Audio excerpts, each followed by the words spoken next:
Hey folks, we're going to work on the Reclaimant book cover that I got commissioned by Joseph Vargas, also known as Ukulele Bard, for those that know him. Give me a second here to check my signal, go through my intro spiel, and then we'll do a couple hours of work. So hold on real fast here. Let's see if I come through okay. Do a couple hours of work. So hold on. Loud and clear. Okay. I just posted that I'm live. So if you want to catch updates when I'm live in the future as well, you can follow me on Twitter at Phil Kearney, Filkearney, which is in link down below. I also have a Patreon that I have linked down below if you want to support my works. Thank you if you do. Let's see. Intro spiel here real quick.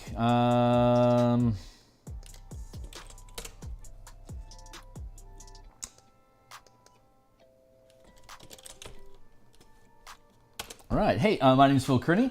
I am an illustrator. I also create role-playing games that I publish online as PDFs.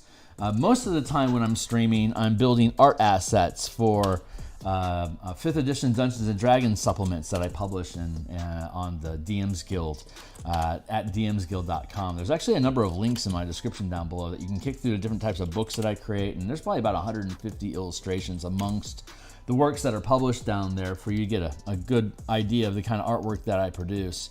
But today we are working on a book cover commission by Joseph Vargas, Ukulele Bard. He was one of the designers for the Spelljammer Combat and Exploration book, and so it's awesome to hang out with him when I get to, and he asked me to build this book cover, so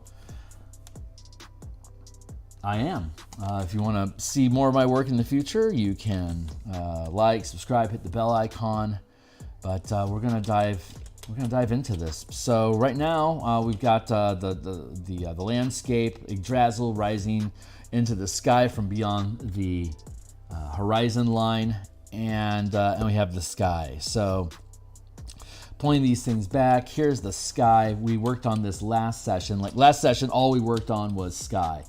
And I am here at the point where I am pretty happy with how it looks for the initial take. This is just the general structure of the clouds that are being depicted in the sky here, basically just as a framing for the picture. But once we build Yggdrasil and we know how it radiates light from its structure, then we'll also know how we want to affect the highlights on the clouds that are flanking it. So here's Yggdrasil, here's the storm clouds rolling through. This is currently a mirrored image of the proposed formatting here. Let me add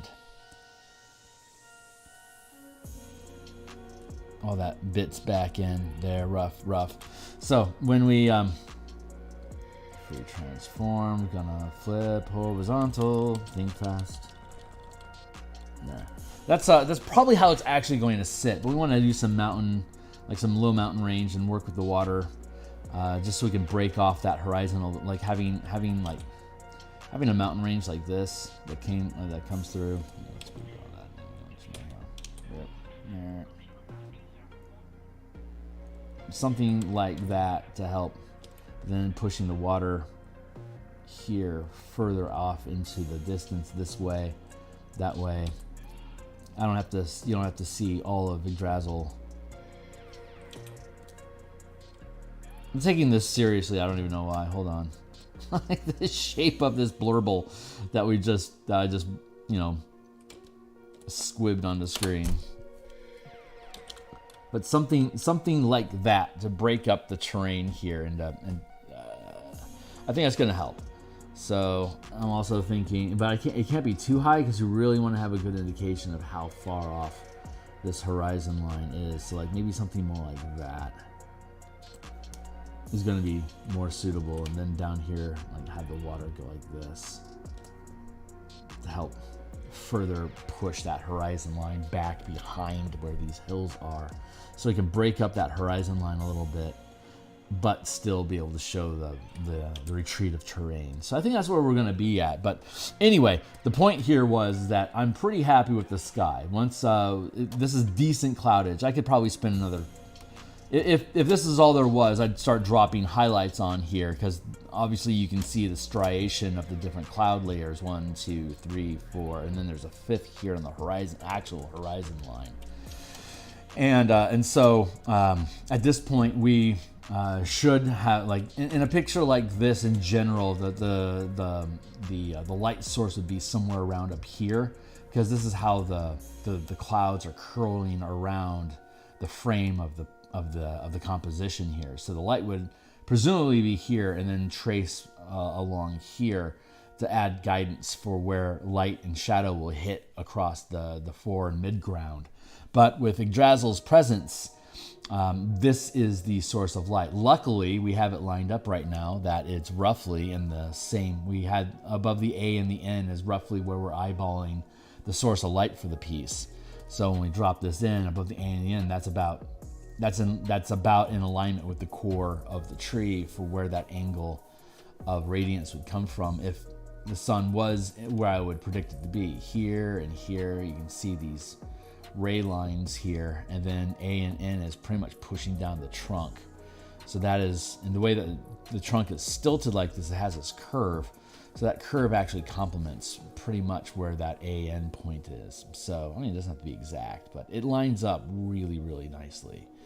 So that is going to be pretty much our guiding light. Pardon the pun. But that's going to be our way. That's going to be our beacon for where we're guiding the lighting. The lighting works regardless of it taking up the entire sky or just being a point in the sky. The radiance effect will be the same. The only thing that'll be really impacted, which is what we specifically want, is the radiance reflecting on the clouds. These four middle, these front layers here and a bit back here is where we want the light to be hitting on these to show that the tree is so large that it's impacting the sky miles above, because the tree itself is miles in size.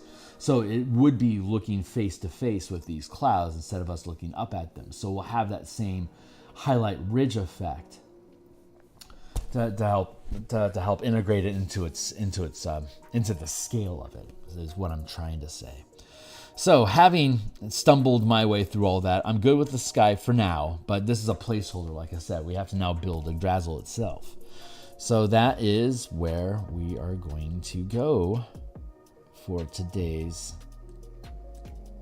session.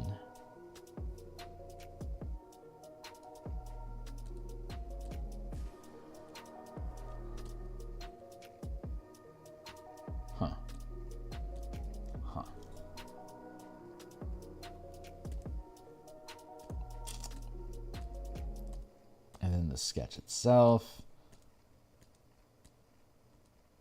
There you are.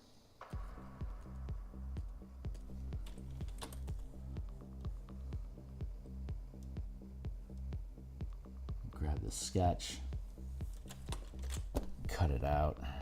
Cut that out.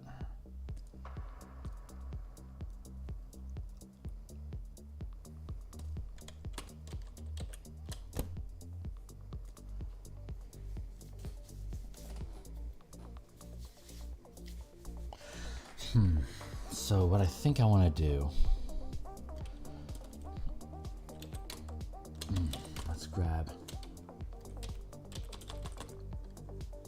that as a sample.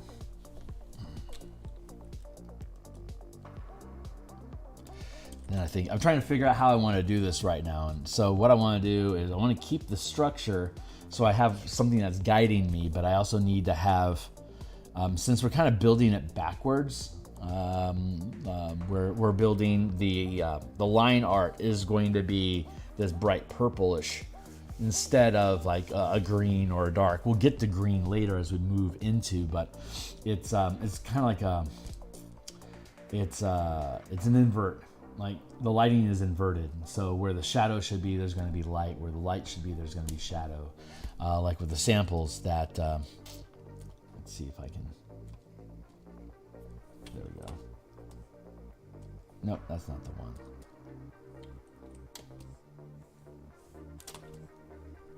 That's not the one. Where is it?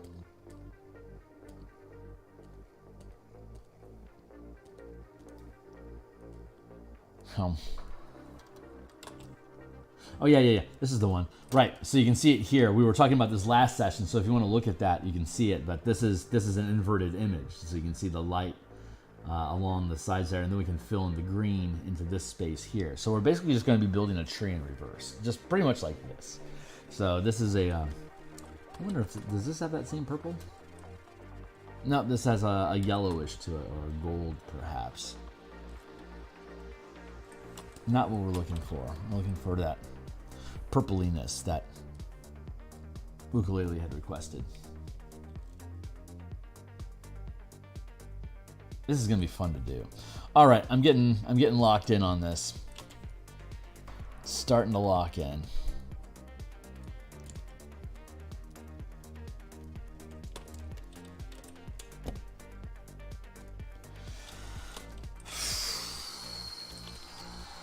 So we're going to take this down to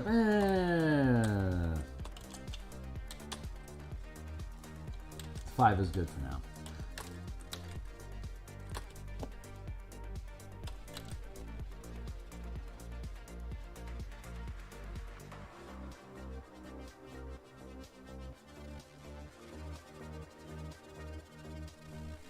This tree is so massive that if you tried to map it, these nooks and gnarls would have actual like terrain feature names, like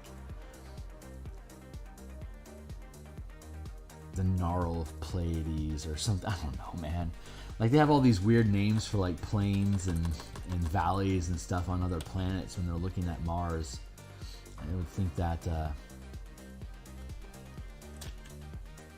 the different features of the world tree would have similar labeling.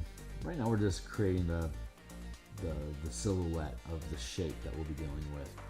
This alone will help dictate how the clouds sit. But I don't want to do the highlights on the clouds until I see how much the radiance of this is filling the space, so I can help the clouds balance the color or the brightness inside of the image. So it's going to be overbearing here at the top, so I need to have a transition of here with the striations in these clouds will help us build these steps of radiance from the edge here to another edge here to another edge here and into the general terrain, which will follow typical rules of light for the environment. So I think we have a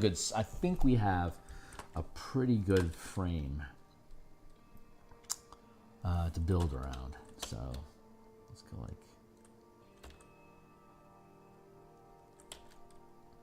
I'm just gonna have fun painting a tree for a little bit. I'm actually just drawing a tree right now. We'll see about how much of it we preserve, but right now we're just looking for basically cleaner color language and to make better.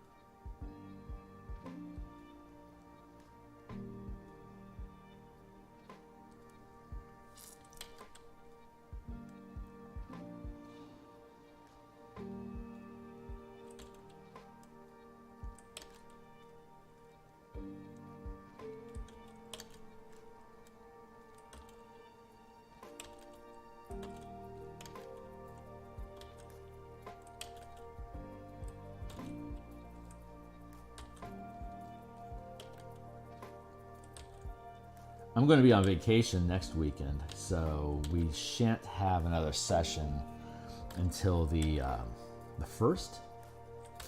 Yeah, July 1st will be our next session here, which is perfectly fine. This is actually Yggdrasil. This is the most suitable. Appropriately, it is the most significant feature of the scene.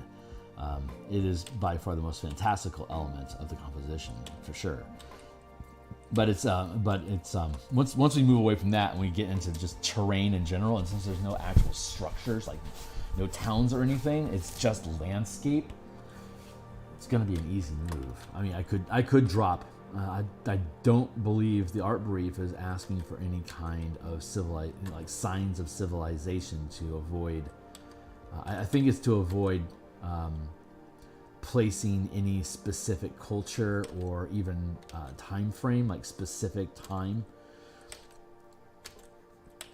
to pigeonhole how, when, where this setting takes place. So that could change. I mean, there's artistic expression, and the art direction could change as the project evolves further. So, but for now, it's a very straightforward, no nonsense, simple landscape with fantastical features. So far, I think we're pretty much hitting it on the head.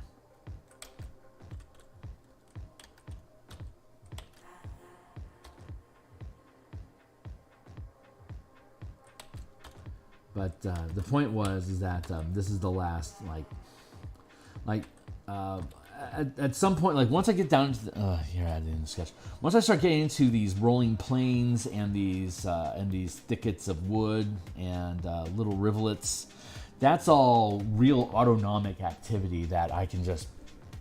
I've done like 150 illustrations, like paintings like this. So once I get past the tree and start working into the environment and the light source is set, it's just going to be, it's just another Bob Ross painting at that point. So I'm actually really looking forward to it, because I haven't done just a raw landscape painting in over a year, and that's actually a pretty long stretch for me. This stuff is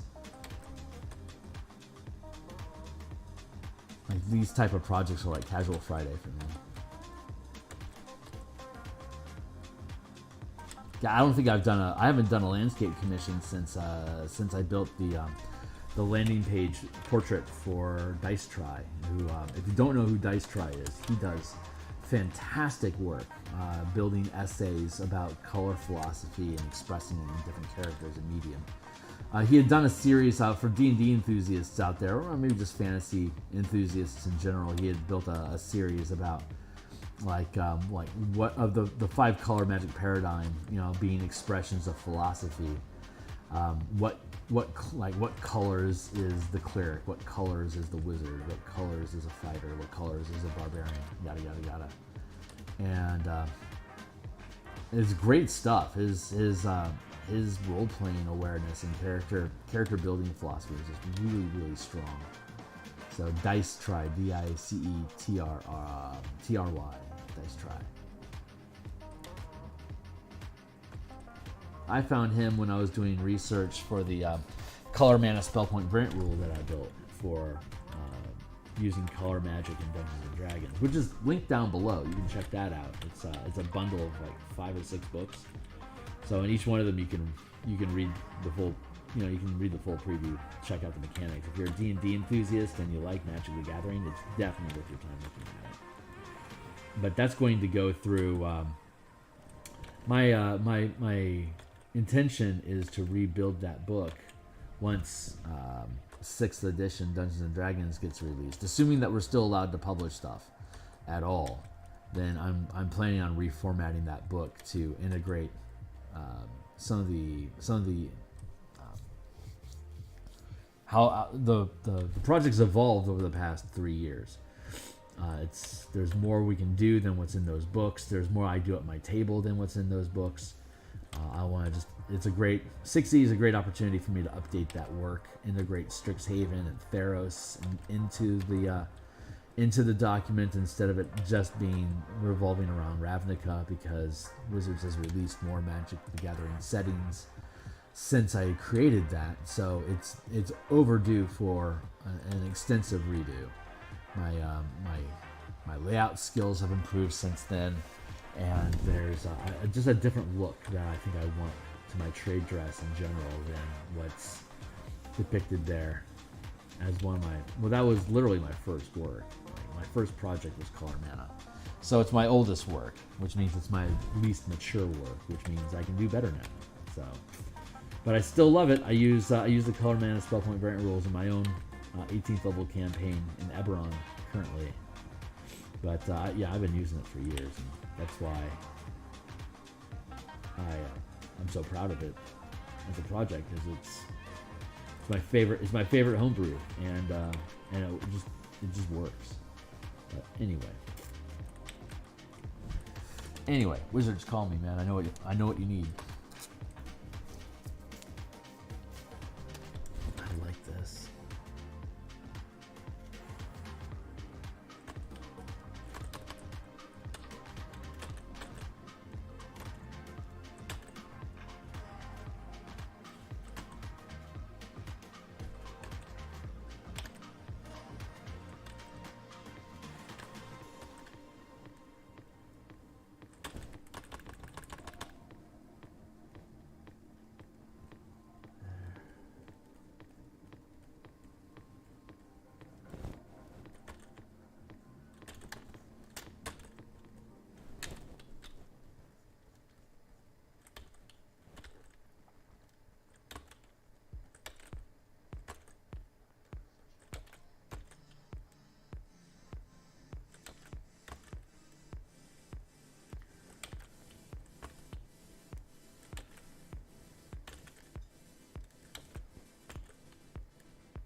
Yeah, I'm gonna just gonna pick at stuff, just playing with lines and building a language that I like, and seeing how it sits on the page, and all these little bumps and stuff. It's my brain's trying to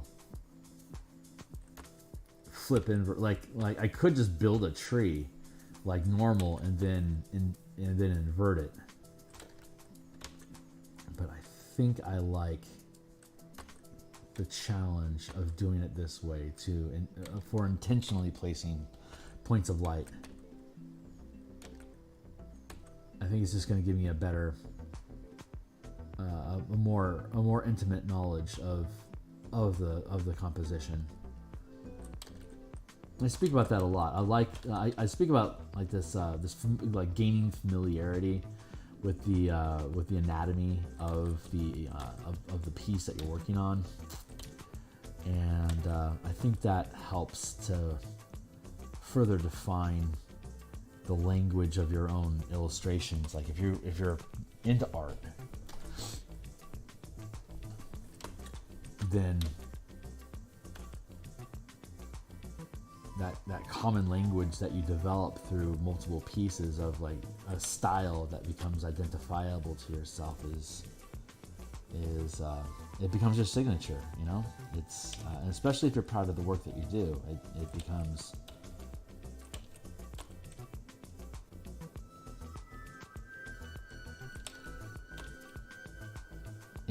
it's just you expressing stuff, you know. Like what I think what I really envy about music as an art is that when you just play your instrument, you're just projecting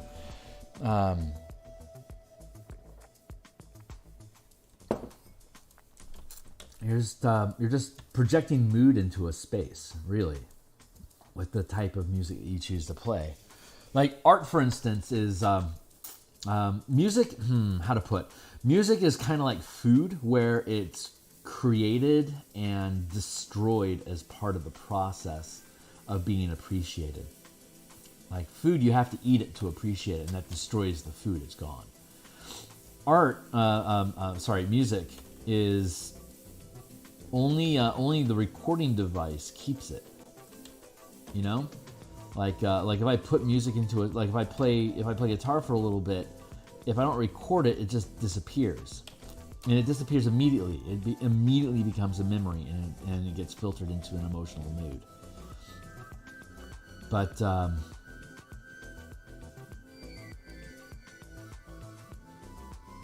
painting and illustration in general is a recording. It's like sculpting. You're creating something in physical space, a permanent thing in physical space. Like the advent of a tape recorder, of audio recording, transformed music as something that you could preserve. But until that technology was produced, music was fleeting. It was etheric. It was something you had to experience. It was a moment, always a moment. And then we could record those moments. Now with technology advancing, illustration doesn't have to be permanent. It can be, I could delete this and it's gone, right? The nature of illustration is to create a record that you are able to observe repeatedly. It's a static art as opposed to a living art. Same thing with sculpting. You know, you're taking an object and you're shaping that object into something that's pleasing. So it's a different type of art. So that sense of style that you can develop is when they see the object, they can identify that it was created by you. And that's the sense of pride that I was attempting to get to. Right? When you build a style that people can recognize and know that it's you that built that is you making an impression on the world. That is you having a long-term impact on those that seek that imagery. And that is a form of immortality, which is a lot of what artists crave, is that sense of I was here, I meant something. That is a lot of the emotional drive behind artwork.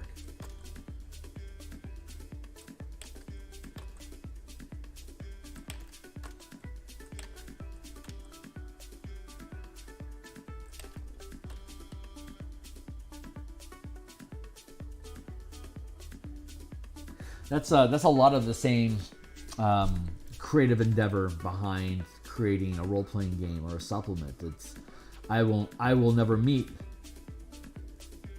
a fraction of the people that have downloaded and are potentially using the different mechanics and ideas I have in role-playing games. But if I'm shaping somebody's imagination, that is that's why they bought it, because they wanted to have tools to help better express their own imagination. There's a massive level of pride for that. It's not only are you artistically expressing an idea, but you're also building tools that other people can use to express their own ideas.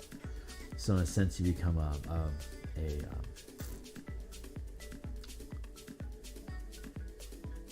mentor or an influence on their games, and there's immense satisfaction there.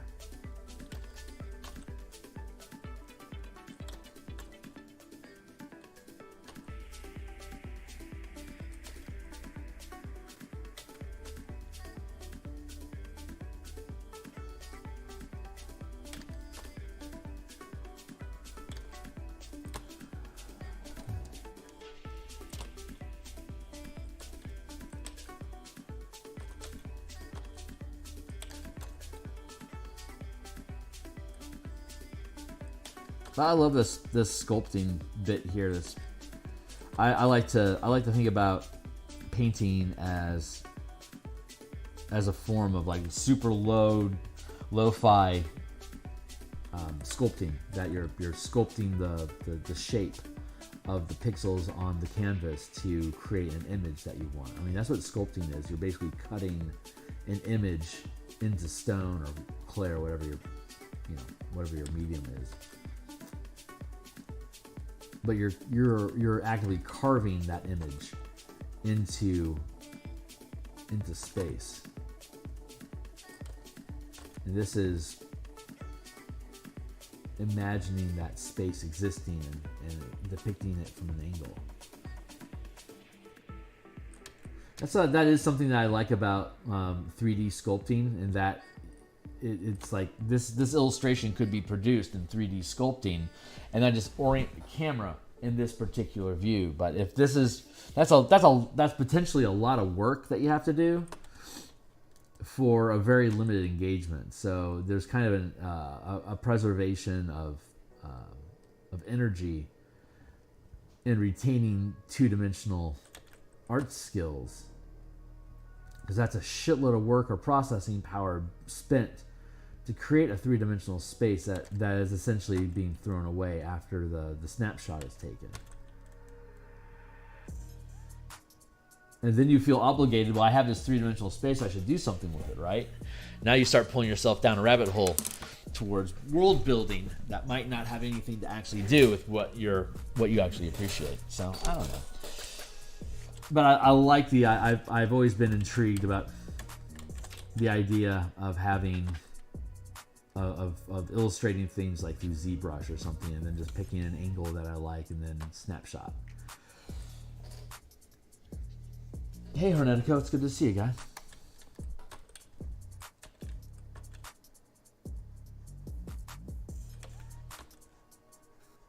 So if you're new to the channel, hi. But folks that have been around for a while that watch my Edron cartography knows that I've spent I spent like a good 6 hours painting tree branches for the current map that we're working on, and that knowledge, that experience that I accumulated in creating those branches is now helping in the creation of these branches that I'm creating here. So that was, I didn't know it at the time because I started that before Ukulele had hired me, but it turns out that the time that we were investing in creating those trees was training for this current commission, and I love that. I love how just reality knows, man. I was willing to go along for the ride and not sweat the details and really get into building branches, and lo and behold, 2 weeks later it becomes incredibly relevant. And I love that about my life.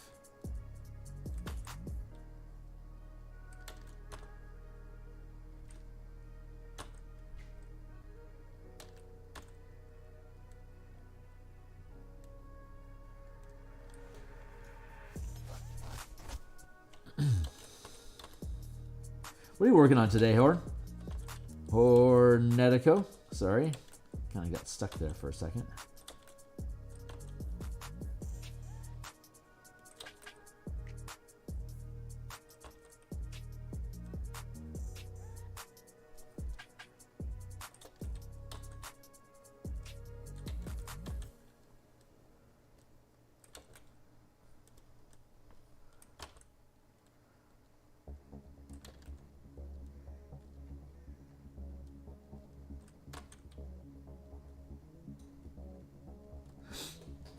Still working on. Hey, great, man.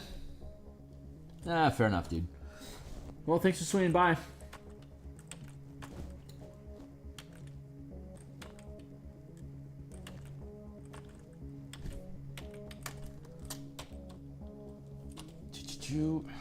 Yeah. Probably like that.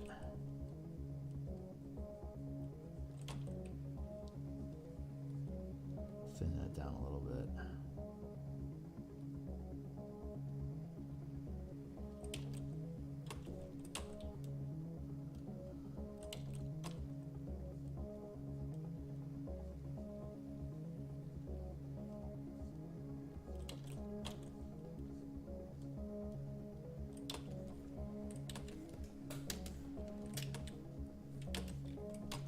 It's a little more dense than I want it.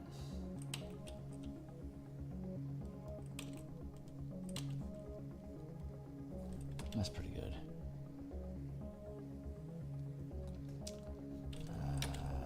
Yeah, we need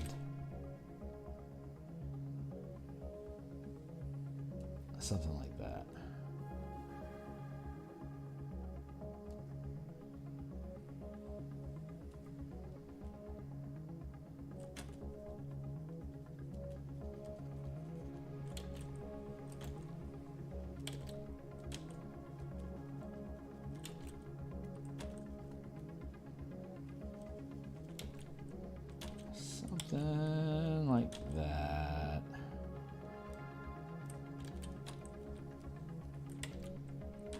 I love roots and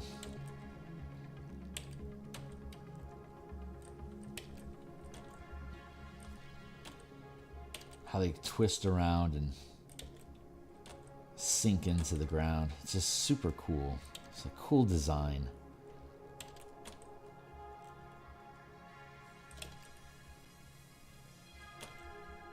Trees just have good mechanics.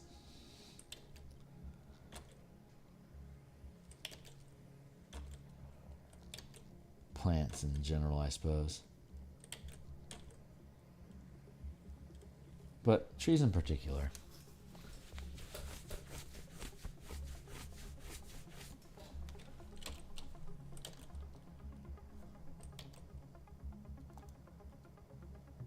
Yeah, I like that.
I like that.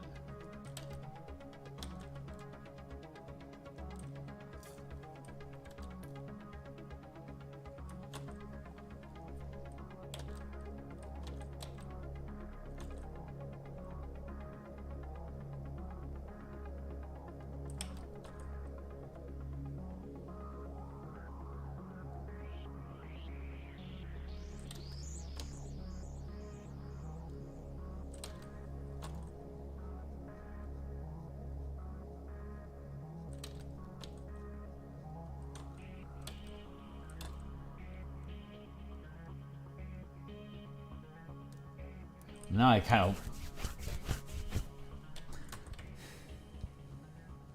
I never got into world trees, but I've always admired them from a distance. But I like the idea of like, you know, like a little outcrop here, like a little tree or something, and then like an entire elven community that lives here, like there, like little pockets of communities that you could encounter as you rise up the tree. Like that's a fun setting. I think that's a fun setting. So I'm gonna have to ask Uku if there's any like little drazzles that he wants on the Zig.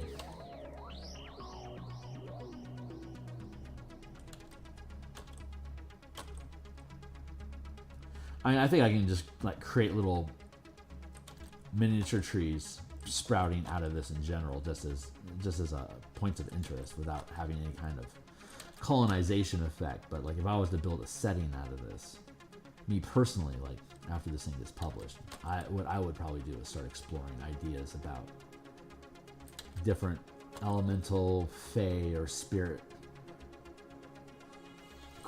communities that live and feed off of the power of this tree.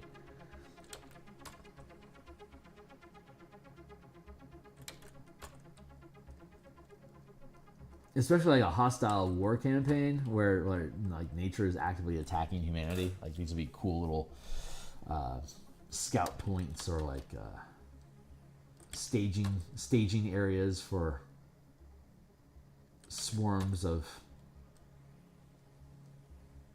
flying fey warriors. It's just a cool idea. Like to have the tree sprout and then it just, well, oh, god damn it. Now I'm thinking, I watched the second Shazam movie recently. I'm just now realizing that I'm just feeding into the plot of that movie. Curse you influencing media. The first Shazam movie, by the way, was way better than the second one. But the second one had moments of amusement that you can only have when you know who the characters are already. There was witty inside banter, is what I'm trying to say. There was witty inside banter.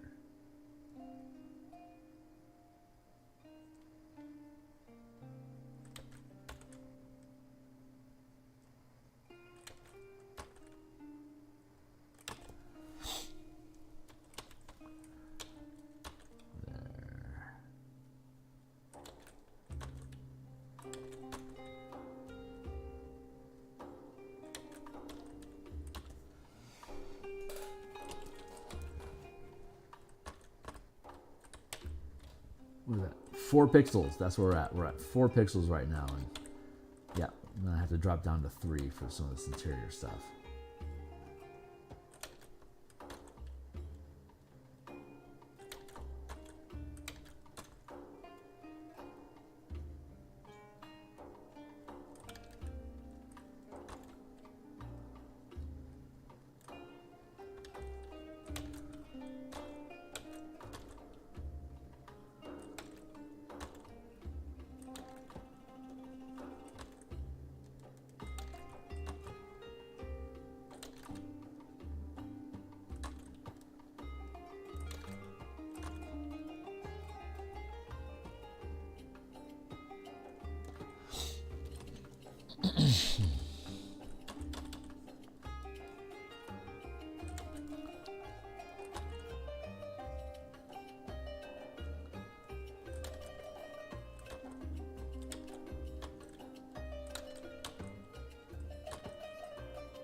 Nice. I'm pretty happy with how this is coming along. But I like doing organic stuff in general. It's my jam. Some people really go with like hardline, like mechanical structures and objects, but I'm really good with organics.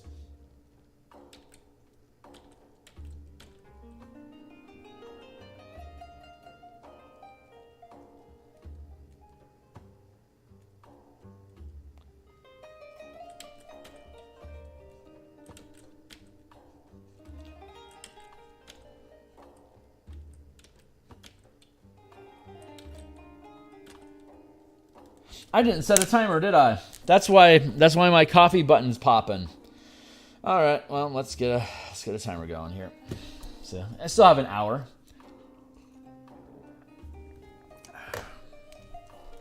Keep working my way up the tree.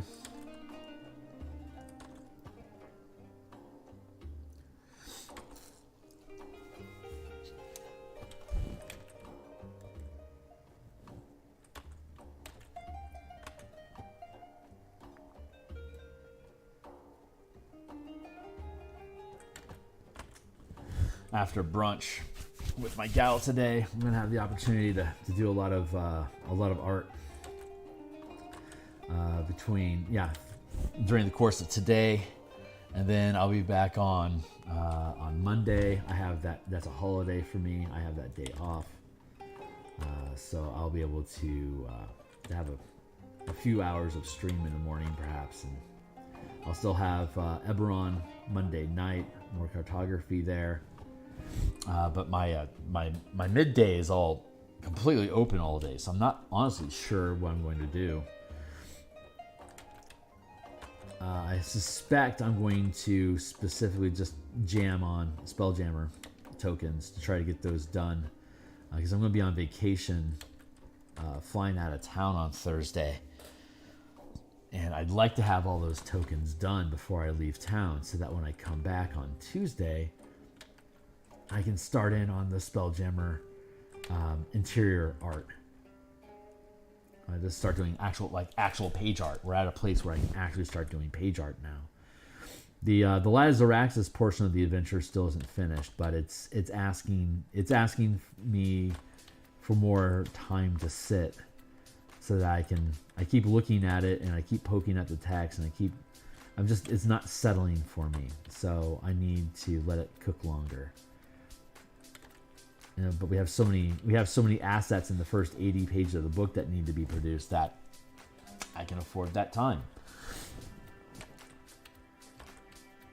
I can give it a few weeks to let it sit in place, and by the time I actually get to that part of the book, I suspect that's when I'll be able to, I mean, obviously I'll have to push forward at that point because it'll be the only thing that's holding up the project at that time. But right now, tokens and interior artwork, that's what I need to be doing.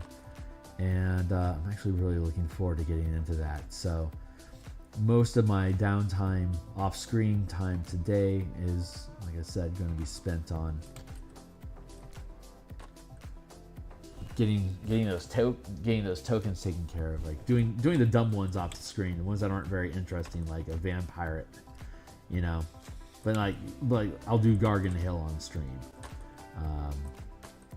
But I don't need to do the other vampirates on stream because they're just, you know, vampirates.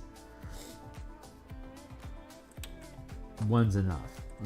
I can do the rest on my own.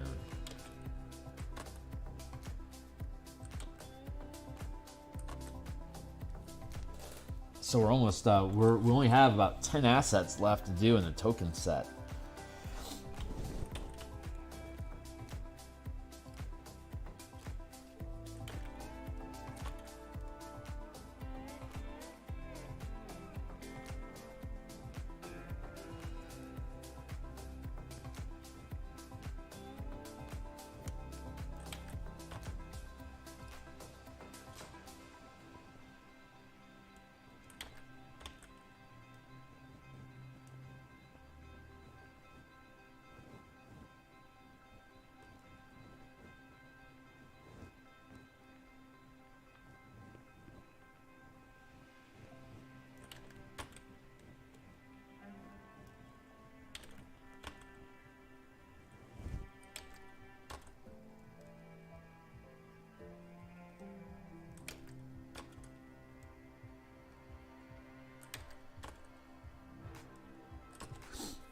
There we go.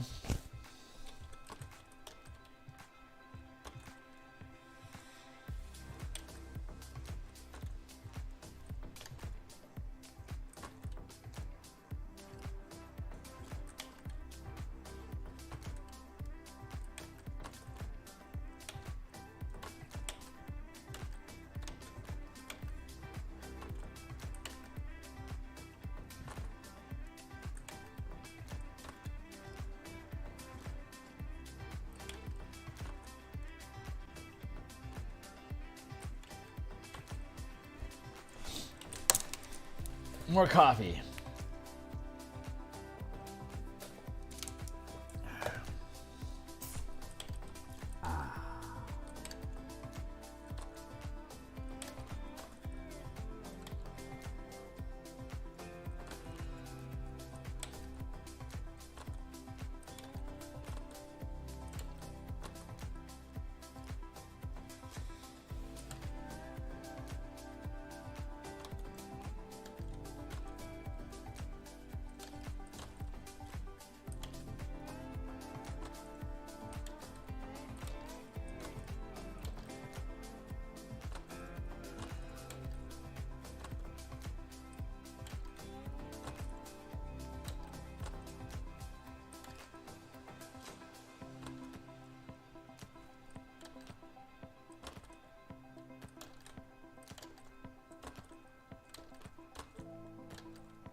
That's a good point. Maybe I should be having the maybe the bottoms of these branches and stuff should be thicker because of the way that perspective works. Things further away are smaller. Hmm?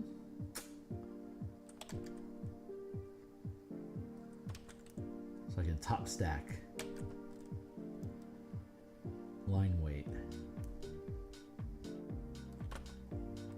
Sorry, bottom stack. I want that to be thinner. I want this to be thicker. Like that.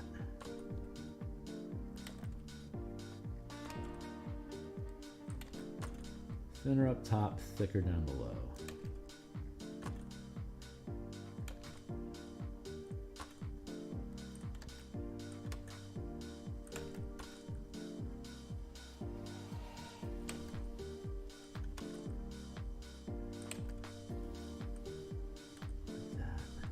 Yeah, it's interesting. I like that.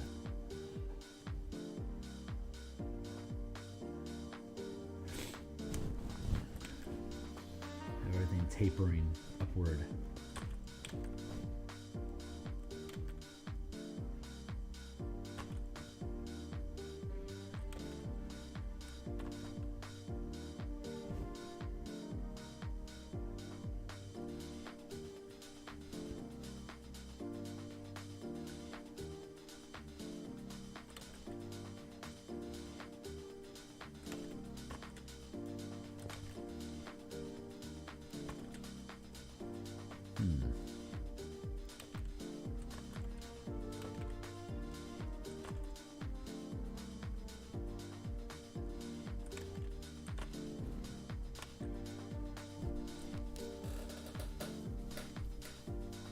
I think the real lesson here is that I can't have a static line width moving vertically. It either needs to be thickening or thinning, I believe is the lesson. Like this static line here, it should be perhaps thicker here and then taper down like that.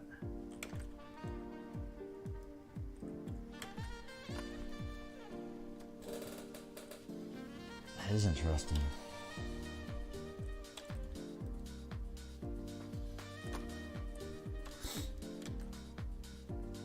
And then here it can be thicker and then tapers up.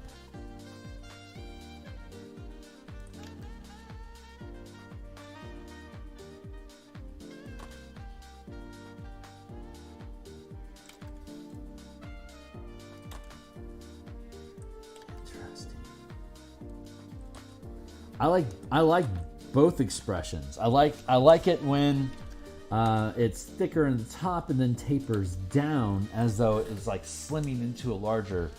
Like you have to have these slimming lines here that taper off to indicate that it's like the root is merging into the larger structure. But also, I like to have the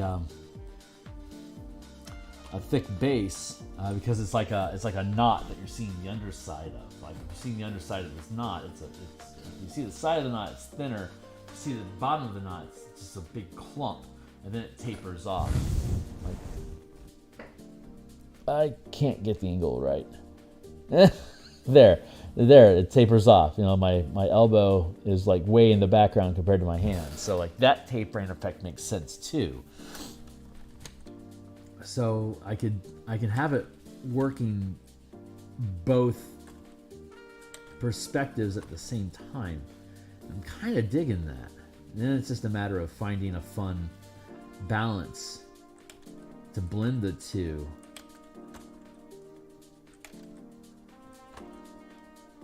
As we go. And that's the jazz of it.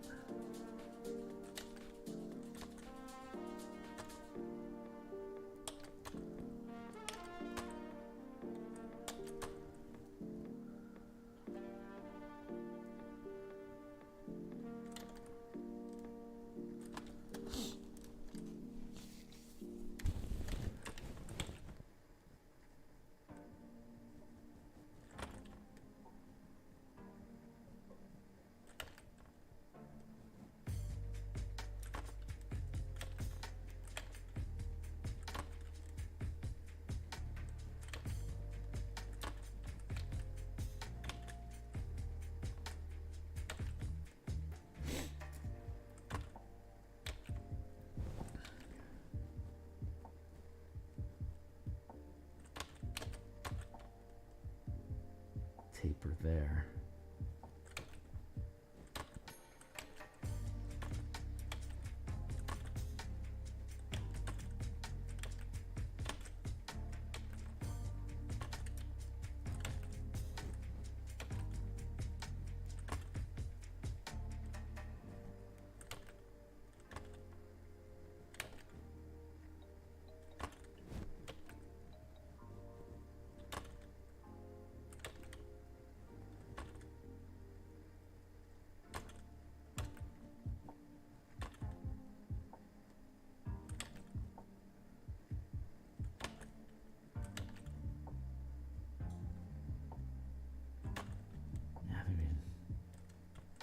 Taper here as well.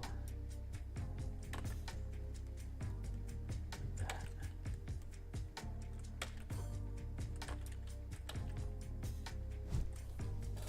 That feels right.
Yeah, I'm happy with this.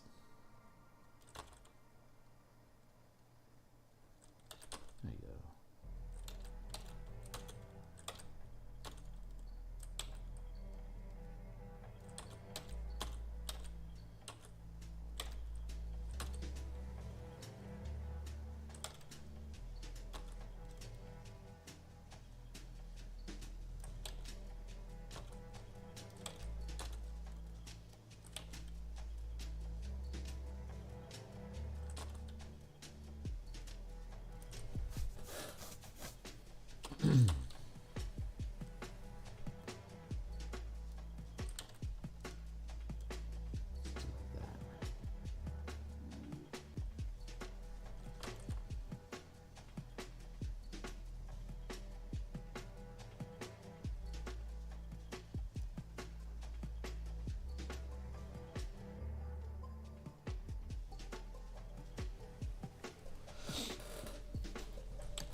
Yeah, that's pretty good.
I sure am tugging at my clothes a lot today.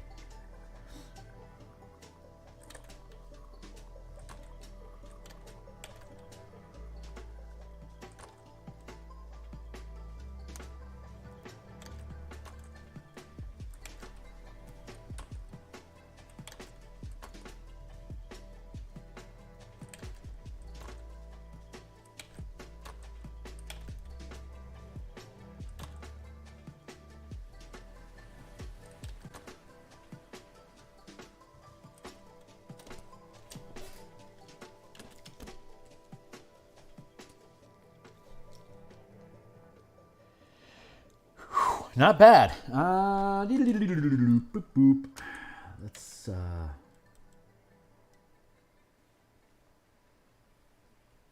maybe we do some of this.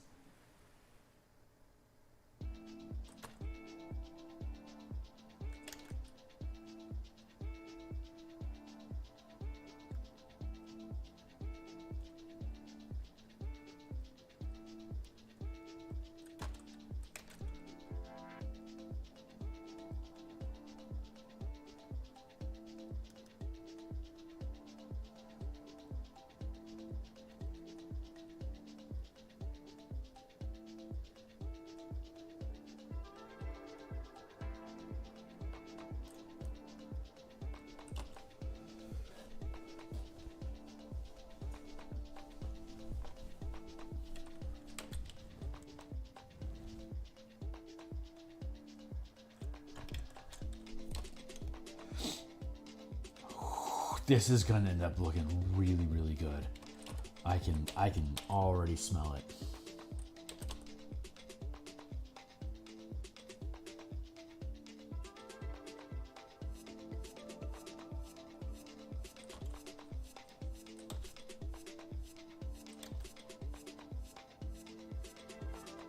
One of our objectives in this piece is to fade, quote unquote, well, overexpose, I guess is the proper word, to overexpose the tree further up here so that there's a fairly uniform plane of color behind, thank you, behind the title piece here. So I want this to all overexpose into just raw radiance that's filling that space.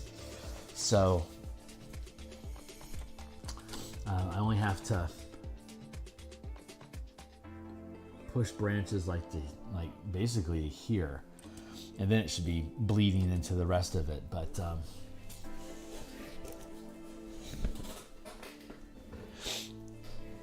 as I continue to build out these branches, I need to be thinking about how dense is the information that I'm providing basically past this line here. It needs to start thinning out so that the foliage just melts away into that radiance. Can I say radiance like 20 more times, please, in this conversation? Oh, dude. I think what we're going to do is we're going to build a separate layer right now and start just exploring language about how we're filling in branches as we go, kind of like that.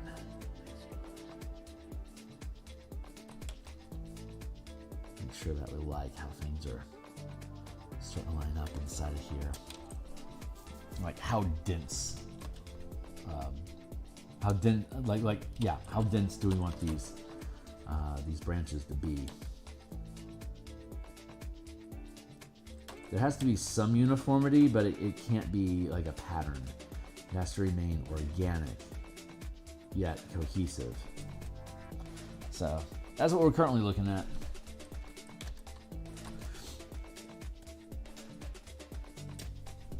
Like I'll probably want to smooth out that branch and look like I make like a little knoll or knot out of it. Right now we're just looking at projecting density. So let's stay on path.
go over here so I can get my mind away from those knots.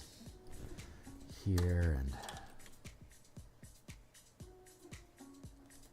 here and here. Here.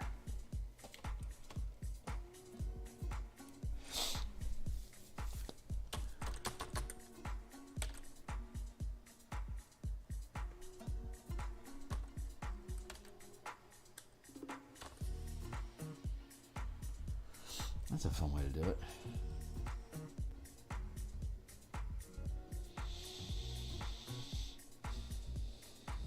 Okay, so let's go back to this other layer. Start fixing that interior, or that bottom line, so it's more like a branch instead of like a cavern.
Like that?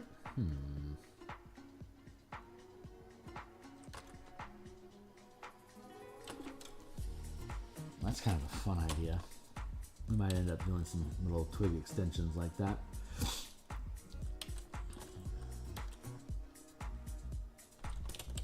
Nope, nope, nope, nope, nope. Yep.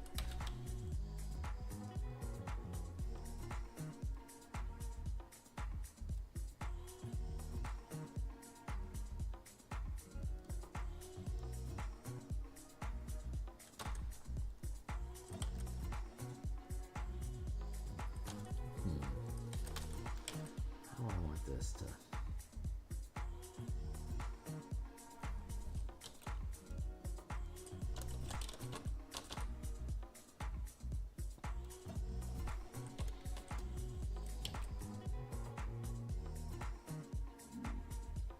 like that.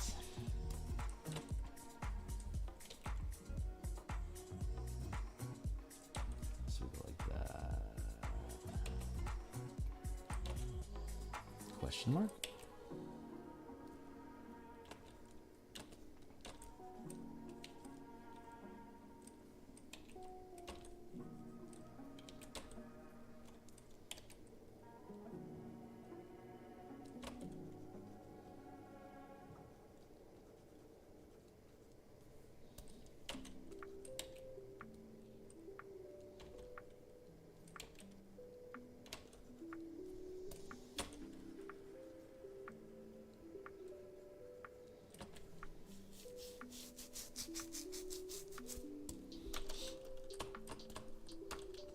Do.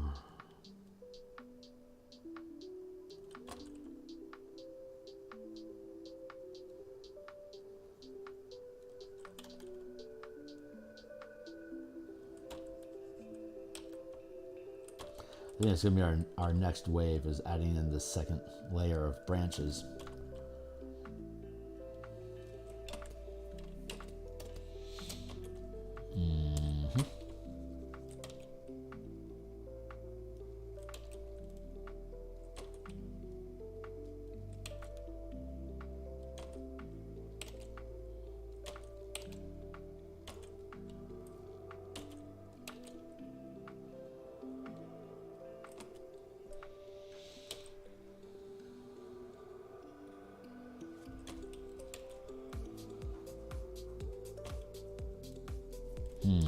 Trickiness here is that branches are thicker the closer they get to the trunk, but they're receding away from the camera because this is closer than back here. But I think where we're at currently, I'm going to actually merge these down.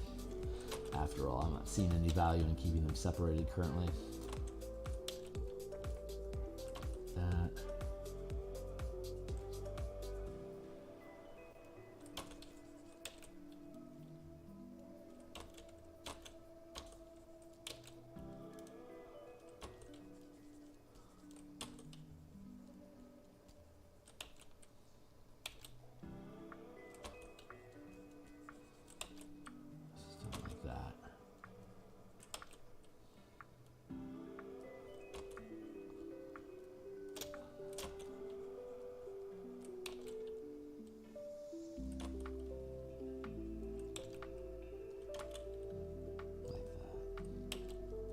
There we go.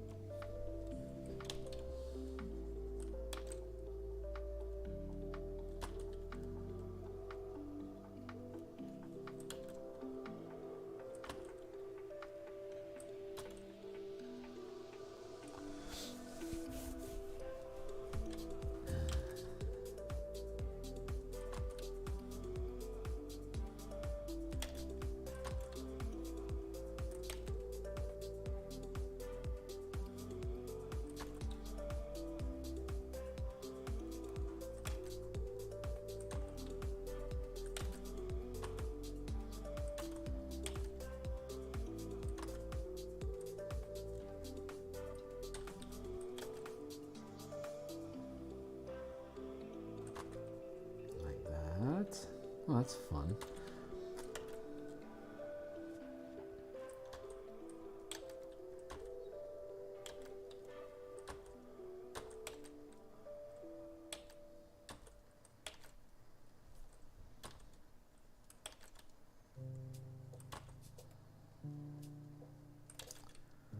That.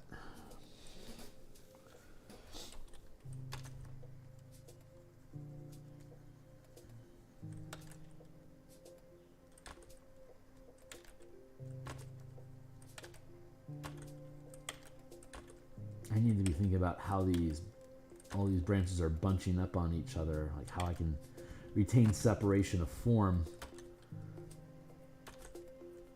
but remaining in curve with the perspective of the piece. So that is the current challenge that we're attempting. Hey, what's up?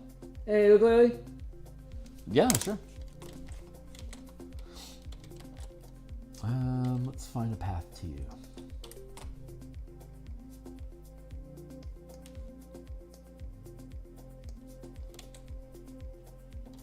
Good morning, by the way.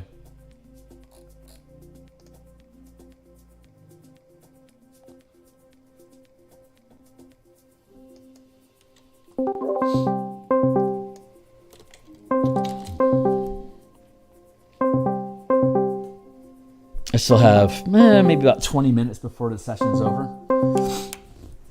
So we got a little bit of time.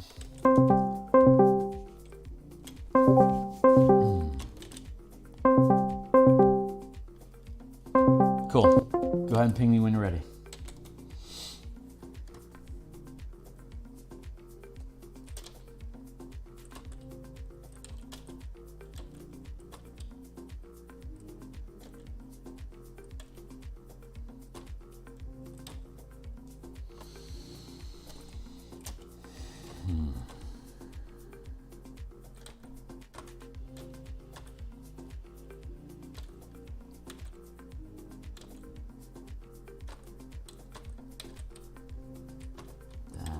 Feels like the right foreshortening there.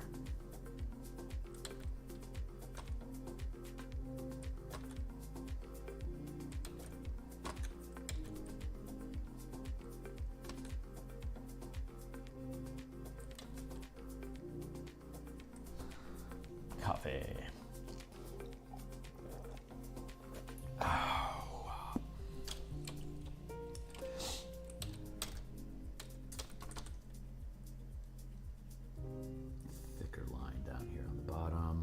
establish the foreshortening a little bit better. Line weight is a good way to do that. This is obviously very rough for now, but we're just roughing in the shapes.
Smooth that out a little bit so it's not so gnarled.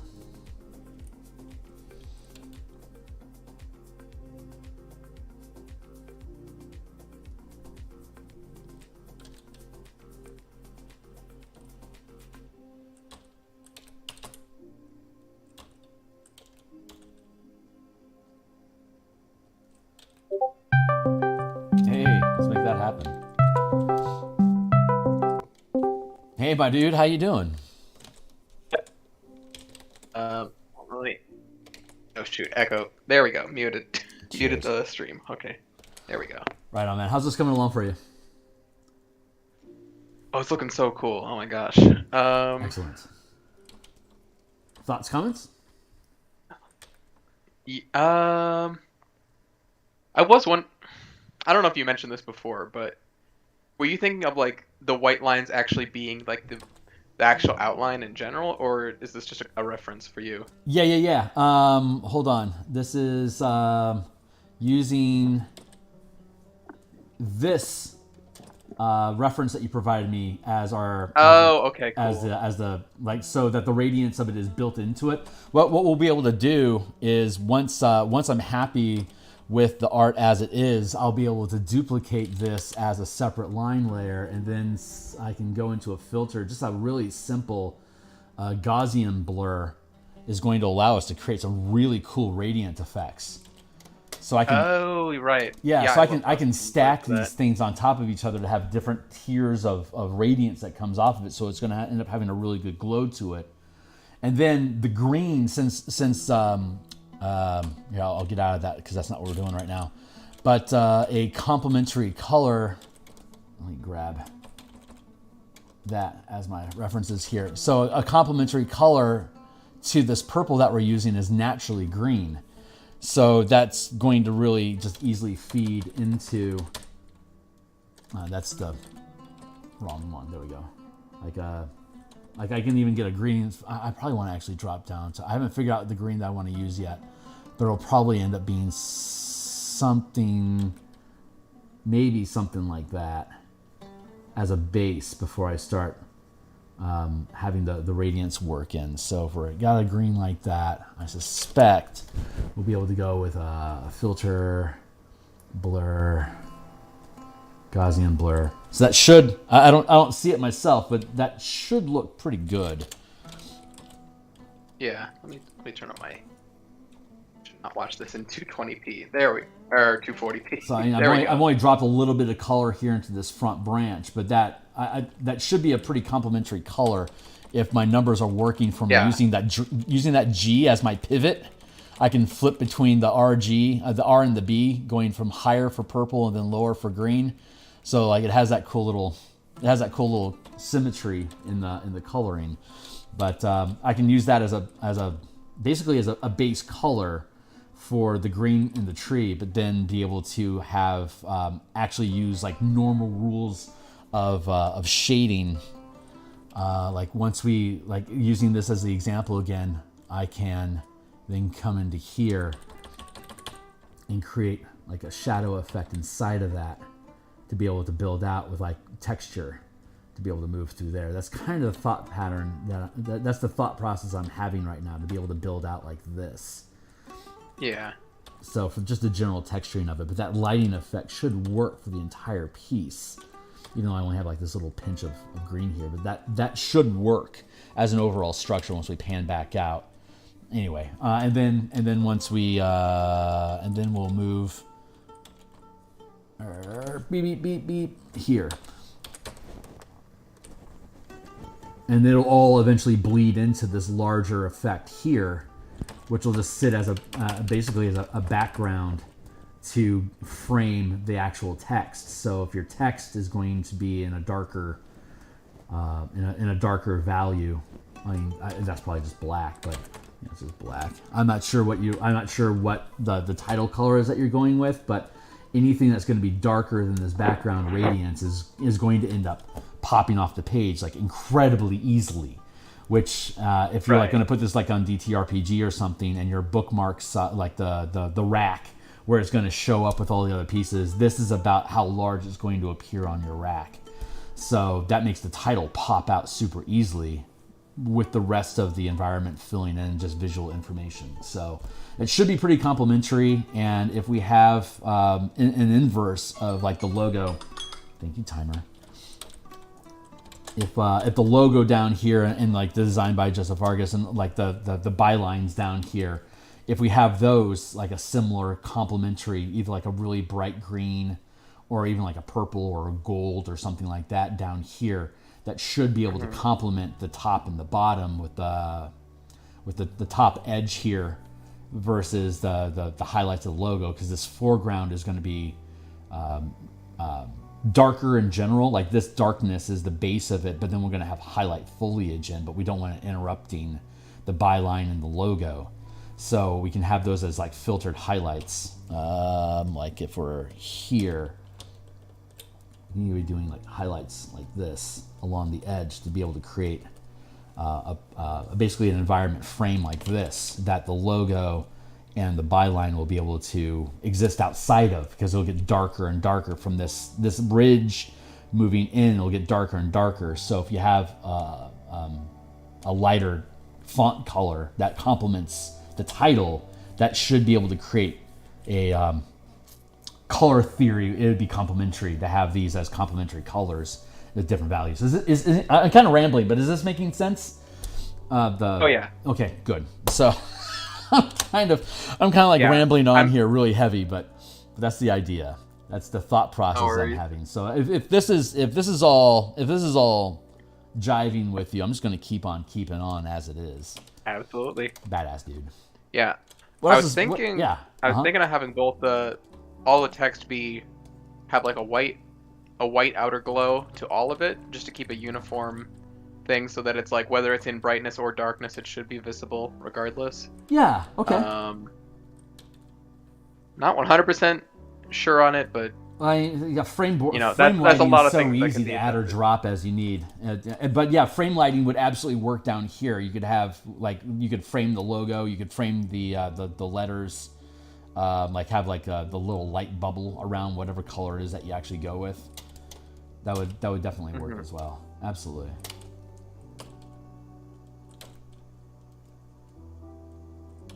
It is 10:45, so I can get away with another 20 minutes. There we go.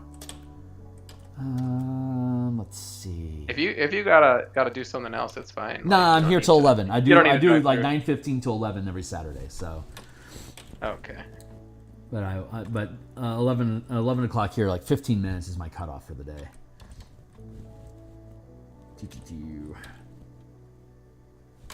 Right now, I'm trying to build out these little effects like that over here, so we can define where the branches are at. That was something I was asking. Something I was musing earlier in the stream, like down here in the trunk, like to have a like a little subtree, like a little drizzle. I don't know if you're down with that, or like it's just little creative little snippets that I can drop in. Oh yeah. Okay, cool. Because I just think I just think it adds value to it. Like, I don't know if you're proposing in the game that people be able to ascend the tree, but if they do, like having little language spots like this is like little potential points of interest for game masters to. Oh, absolutely. That makes a ton of sense. Yeah. Trees on trees. Absolutely. Really sells the scale better too. Yeah, absolutely. So, and once we finish out all the language on this, we'll be able to. Where are you at? Hold on.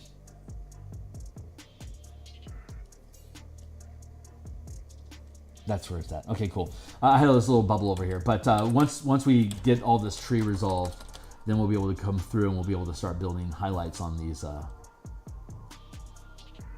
clouds like that to be able to help it blend it. I mean, that's horrible, but but it'll eventually have like the tree itself will be the source of light for the clouds that are in the background, so it'll be able to show how far up into the sky this is actually going, that it's affecting the lighting of the clouds around it. And it'll also help create these little bands of light around the tree to help ground it into the piece a little bit more. So, but anyway, oops, let me get rid of all that crap.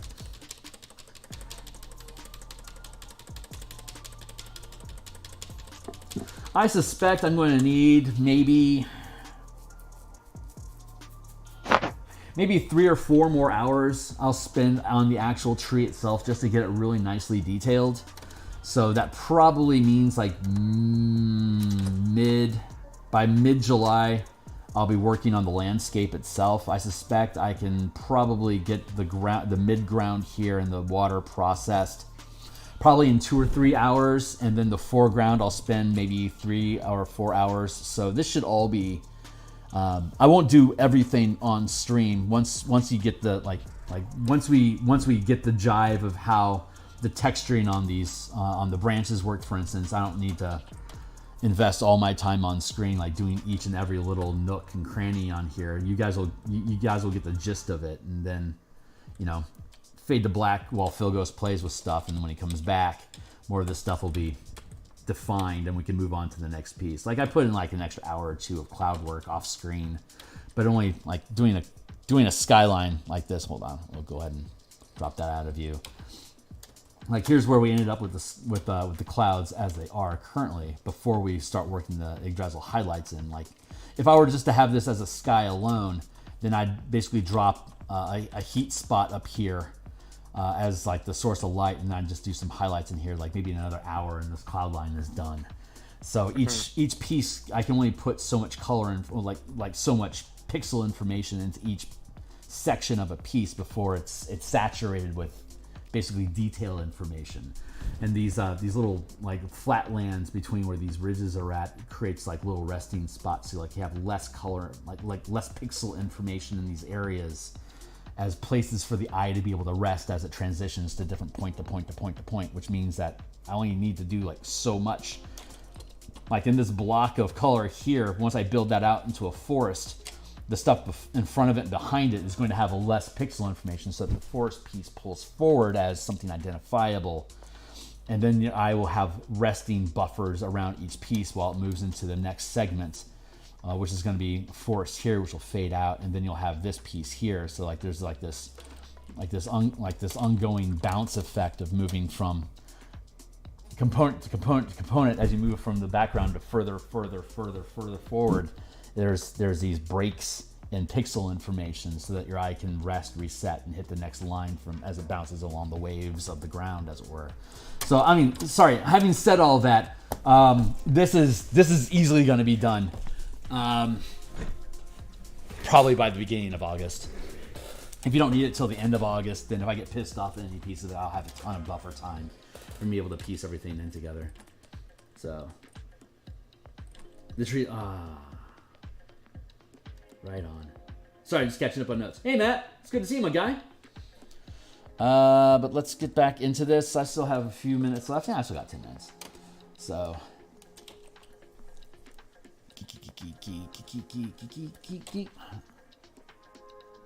there.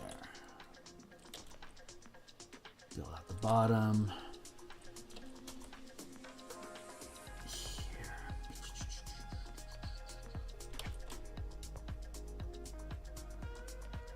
So have you what am I trying to ask? I'm trying to get a sense of flavor for the type of game. Like, is there like a more of a focus on exploration versus combat versus interaction, or how is the where do you see the focus to be lying in? Okay, so like, I want to say that I'm doing like 50-50 combat versus non-combat. Whereas if I were like being, completely honest with like most D&D like games, I want to say the balance there is like 95 versus 5 for exploration, really. Sure. Maybe 90 if we're being generous. Like, they're battle simulators mostly. Yeah. That's definitely and the that root. they're honest about that. Yeah. So I'm gonna try to have some robust exploration mechanics, and that's why I'm using the same framework for combat and skill resolution. They're gonna run on the same logic, basically. I like that. Very inspired by Index Card RPG's progress system, where it's like unlocking a door. Yes. Is the same way that you would like attack a thing, which is Cypher's roll the to same quote way unquote to hit. an extent. Yeah. Yeah, it's roll to hit and then roll your progress die, which is basically a damage die. In this case, it's you roll your 2d8s, you compare each one to the target number, and then depending on how many of those dice succeed, that creates a weak hit, strong hit, or critical hit. Or a miss, but those are rare. Fair. And then each one of those ticks off progress. Nice. Uh, How does society stand? I know it's kind of, I guess, framed like nature, like supernatural / nature versus man, right? yeah. Does humanity still have like any strongholds? They're going to be. I think they're going to be fairly nomadic, and that like each. There are villages, but they tend to pick up and move a lot. Okay. Like at least like once every like 6-ish months or something. Got it. Because the world is ever changing. Nice. And there will be a few like actual like well-established locations, but like those are gonna be so few and far between. I'm probably only gonna have like 3 or 4 of those. Right on. Yeah, it's like I'm a big fan of nomadic terrain, like having to keep moving. It forces the players to be thinking about like what's their next move, like especially if there's like environmental pressures that force them to move, like the world is being disintegrated underneath them, so if they stay still they fall into oblivion and they have to move, that sort of stuff. But it could also be like the encroaching, like the forest is actively growing and it moves X miles per week or whatever, and the inhabitants that are inside of that forest are too dangerous to interact with. You can't farm, you have to keep moving. A sort of like almost like Battlestar Galactica effect of it, like you have to keep moving, otherwise the Cylons catch up with you and destroy your fleet. Like that's right. It's like a constant timer. It feels it's fun to have that kind of a pressure in the game, so you always like, if you don't know what else to do, move. Like just get your ass in gear so that you can stay ahead of whatever's eventually going to catch up with you. Like a lot of zombie films have that same sort of framework where we have to keep moving. We have to keep moving forward. And I'm actually considering having the movements of these villages also be on the same logic as the HP clocks or / progress clocks for skills. Oh, really? In that you, yeah. So it's like if it gets bad enough, y'all are gonna have to move and uproot your lives again. That's cool. And that has narrative weight. So it's like you have a ticking clock where it's like, okay, if this if the local monsters are like encroaching too rapidly and Yeah. crops are untenable and houses are being uprooted and all that, you're gonna have to move eventually, and it's just a matter of when. Dig it.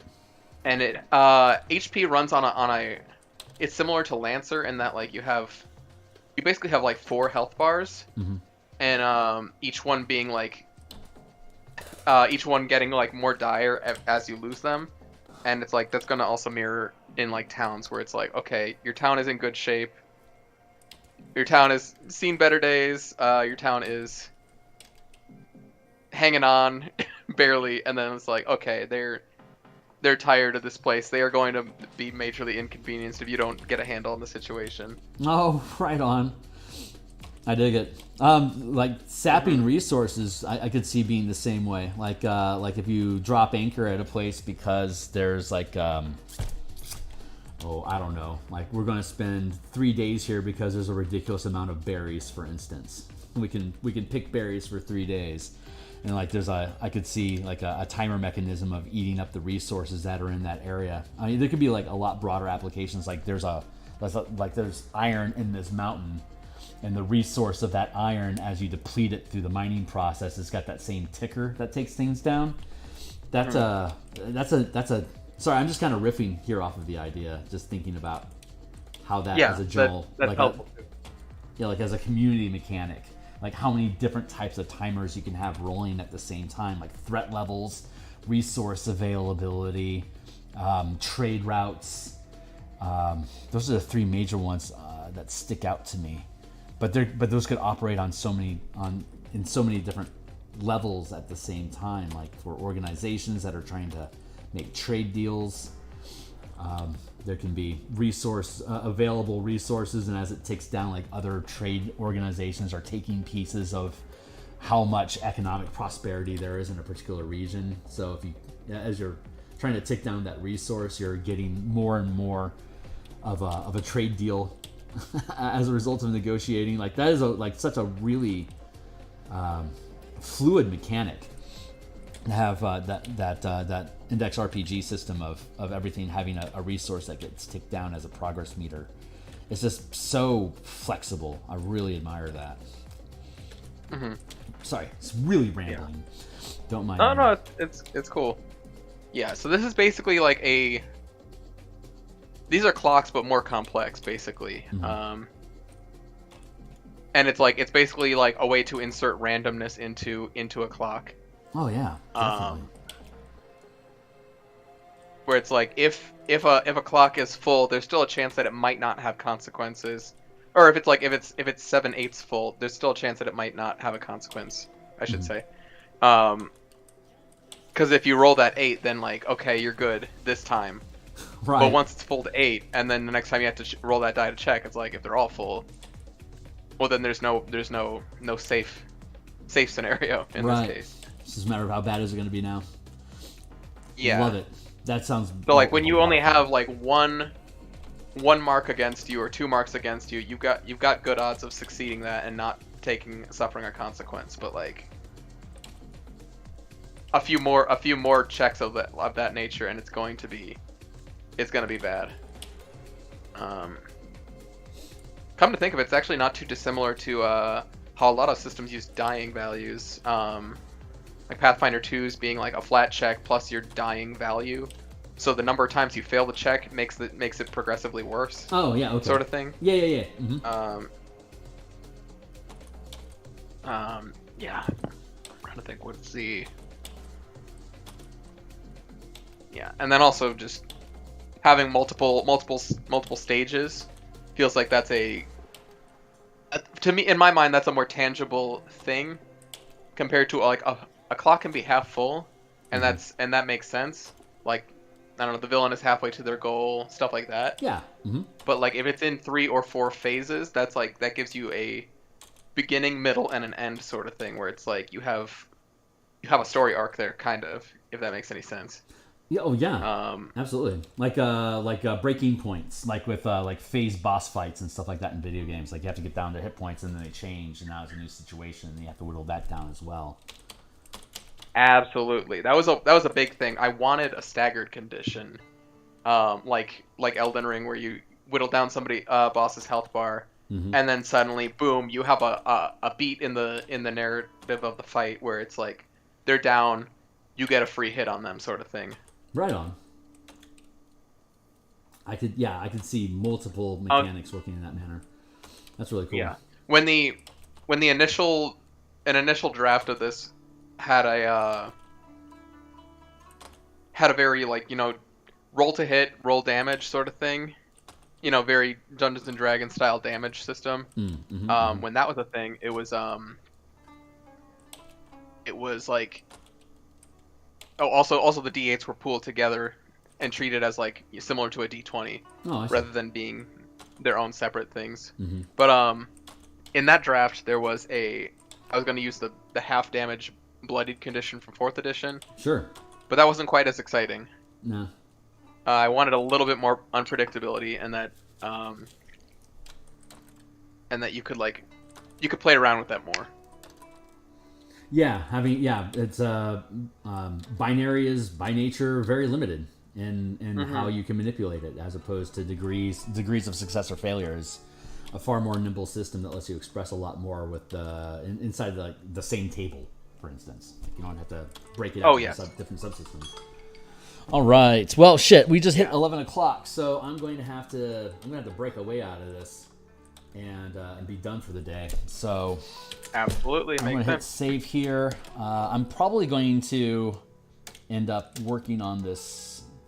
We're just doing branches right now, so I'll just be working. I'll probably work on some branches off stage, but we'll see how much of this I dig off online versus. I won't be here next Saturday because I'll be on vacation. Out of town. Oh, absolutely. So I'll be back on. The next time I'll actually be back on stream for this on a Saturday is going to be July 1st. I believe that's the date. But I suspect I'm going to have some progress on these branches and moving on to the next phase of it, which should be after I get this language put in, doing the interior space like we were talking about with the greens, and then the reverse shading to fill out the form of this.